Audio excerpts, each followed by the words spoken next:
a tourné à l'obsession. Huff prenait des centaines de clichés de ses compagnons. Il notait sur des pages entières la meilleure façon de les nourrir et de les soigner.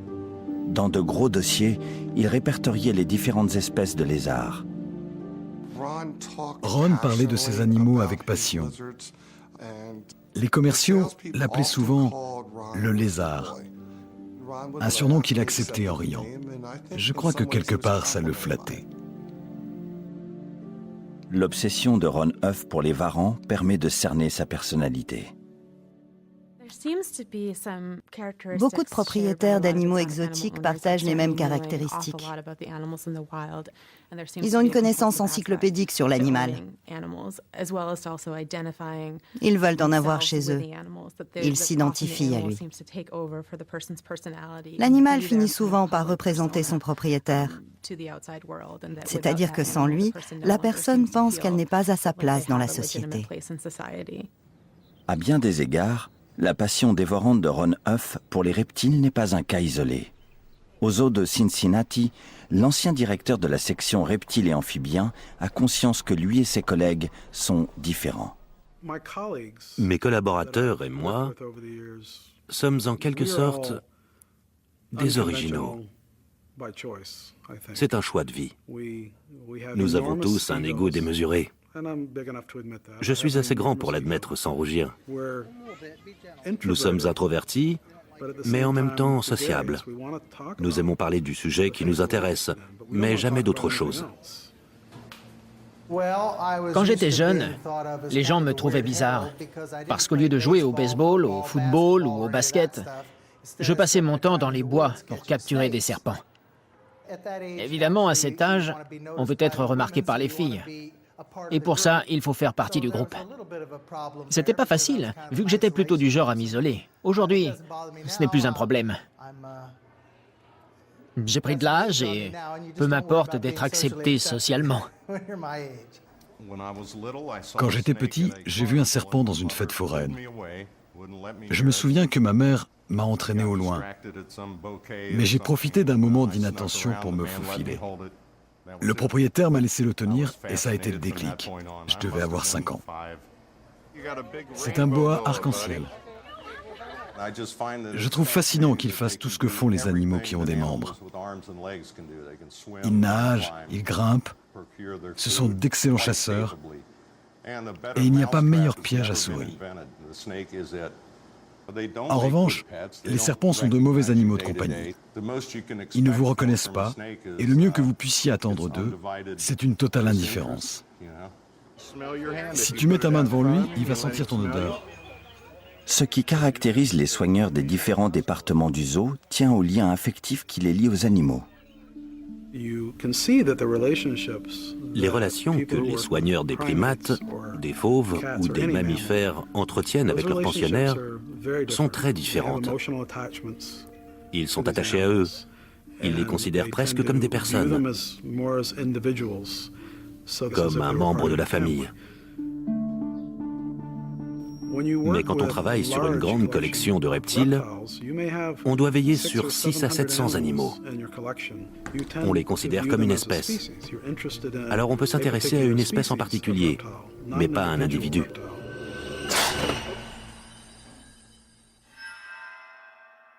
Il est normal pour un soigneur professionnel de s'occuper d'autant de reptiles. Mais un particulier qui possède trop d'animaux peut être atteint d'un trouble du comportement, l'accumulation compulsive ou silogomanie. L'insalubrité est un facteur marquant dans ces cas d'accumulation, du fait des excréments des animaux, des bacs de nourriture, des litières, que sais-je. Souvent, le manque de ressources pousse ces gens à garder les animaux dans leur maison ou dans leur jardin. Et petit à petit, leur espace se confond avec celui des bêtes. Ron Huff avait plusieurs symptômes de ce trouble obsessionnel. Ce n'étaient pas ces varans qui partageaient la vie de Ron Huff, mais l'inverse. Les animaux régnaient en maître chez lui.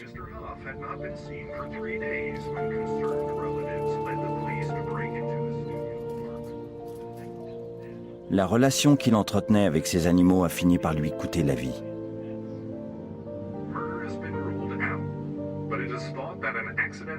death at his home could have led to him being consumed by his pets. Investigations are still being carried out to try and establish the cause of death. Les risques encourus par les personnes qui possèdent des reptiles venimeux comme les serpents sont encore plus grands. L'un des pensionnaires du zoo de Cincinnati a été confisqué à sa propriétaire.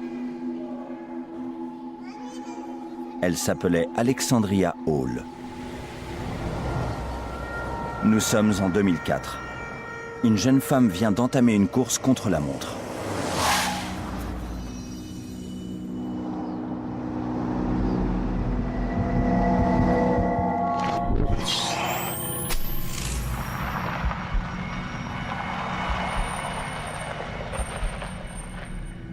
Serpent! Il vous a mordu? Oui.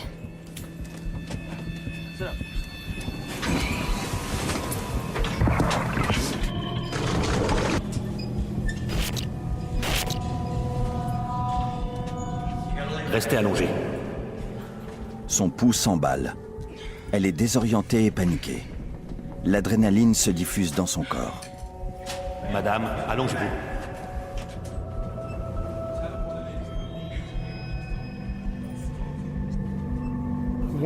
Quand elle a été mordue, ça a dû lui faire un choc. On ne s'y attend jamais. On pense toujours que ça n'arrive qu'aux autres. Mais je peux vous dire, pour l'avoir vécu, qu'une morsure pareille, ça fait l'effet de 2 aiguilles chauffées à blanc et d'un coup de masse sur la main. Vous avez été mordu? Urutu. Aux urgences, Alexandria Hall a le temps de donner au médecin le nom de l'animal qui l'a mordu. À partir de là, on savait qu'elle avait au moins un urutu chez elle. Ce n'est pas un très gros serpent. Il est originaire d'Amérique du Sud. Sa morsure n'est pas si dangereuse que ça, dans la mesure où les chances de survie sont relativement élevées. Sauf que, si on trouve couramment de l'antivenin pour cette espèce au Brésil, ce n'est pas le cas aux États-Unis. Les médecins lui injectent un antivenin polyvalent et font tout leur possible pour la maintenir en vie. Ce zoo du Kentucky abrite plus d'1 millier de serpents parmi les plus venimeux du monde. Jim Harrison le dirige depuis plus de 20 ans. Dans l'histoire récente, la plupart des gens qui ont été tués par leurs animaux avaient franchi la ligne jaune. Ils pensaient anticiper la réaction de l'animal. Mais c'est une chose qu'on ne peut jamais prévoir. Moi, mon seul sentiment vis-à-vis de ces animaux, c'est le respect. Beaucoup de visiteurs considèrent les serpents comme étant dangereux, à cause des connotations bibliques qui s'y rattachent. Il semble en effet que la phobie des reptiles soit un apprentissage culturel. C'est un serpent à sonnette. Tu sais, quand il bouge la queue, ça fait... Ma mère me disait toujours, « Éloigne-toi des serpents. C'est dangereux. Ils peuvent te tuer. » La plupart des enfants grandissent en entendant ce genre de choses.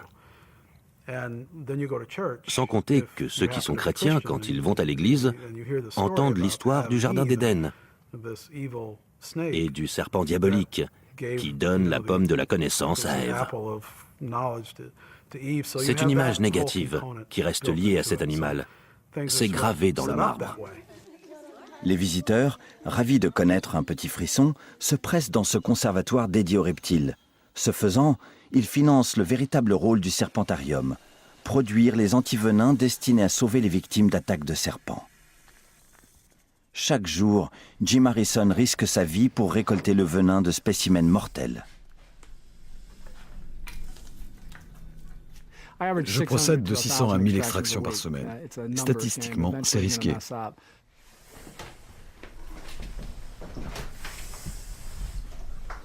Un ami m'a dit, tu dois être parfait 6 jours par semaine, 3 heures par jour.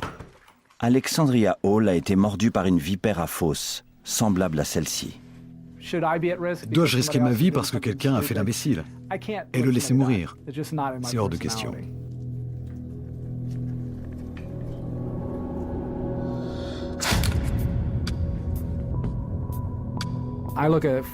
J'applique la philosophie du Bushido.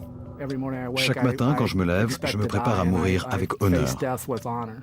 Si ce que je fais permet de sauver des vies, ça vaut le coup. Jim Harrison a risqué sa vie à plusieurs reprises et il en porte les cicatrices. J'ai perdu le bout de mon majeur gauche suite à la morsure d'une vipère à cornes en Arabie Saoudite il y a 20 ans. Le venin a détruit la chair. Il a même dissous l'os. Je l'ai vu en amputant le bout de mon doigt. Toujours sur la main gauche, le petit doigt et l'annulaire ont été envenimés par la morsure d'un crotale du Texas.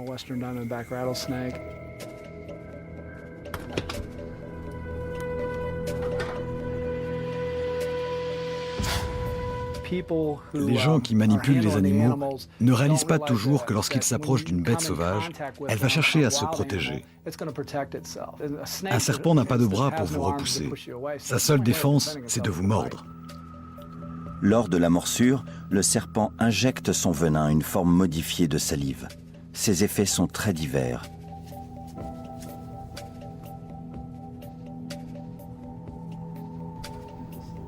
Ce venin est du même type que celui de la vipère à fausse qui a mordu Alexandria Hall. Il est chargé d'hémotoxines qui agissent directement sur le sang. Il contient une enzyme procoagulante. Tous les facteurs coagulants vont être dénaturés et se transformer en une sorte de gélatine. Dans le corps, les coagulants vont être attaqués. La personne va se mettre à saigner. Même s'il s'agit d'un procoagulant et qu'il provoque des caillots, il consomme tous les facteurs coagulants.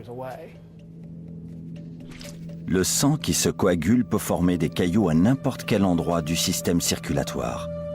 Et tandis que les globules rouges s'agrègent ensemble, un autre danger menace. Un serpent vous a mordu? Du sérum sanguin peut s'échapper à tout moment des parois des vaisseaux qui présentent des faiblesses. Tenez bon. Si vous avez un anévrisme quelque part ou un vaisseau endommagé, vous allez saigner à cet endroit. Et Alexandria a fait une hémorragie cérébrale. Alexandria Hall a pu dire au médecin comment elle avait été mordue, après quoi elle a perdu connaissance. 2 jours plus tard, elle succombait à une hémorragie cérébrale. Entre le moment où elle a été mordue et son décès, 3 jours se sont écoulés. Elle n'a pas pu donner beaucoup d'indications à la police. Aucun proche ne pouvait le faire, puisqu'elle avait coupé les ponts avec sa famille. Donc personne ne savait ce que cette femme avait chez elle. C'est donc aux officiers de police que revient la mission d'explorer son domicile. Personne ne sait ce qu'ils vont y trouver. Il n'y avait personne à son domicile. La maison était fermée, les rideaux tirés. Alors on a appelé le zoo et on a vu débarquer ces types en chemise courte et en short, avec une sorte de club de golf pour attraper les serpents.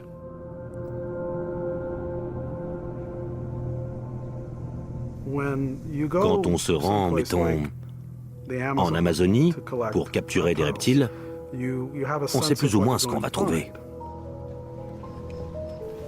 Mais quand on pénètre dans une maison où quelqu'un garde une collection très variée d'animaux, on ne sait pas du tout sur quoi on va tomber.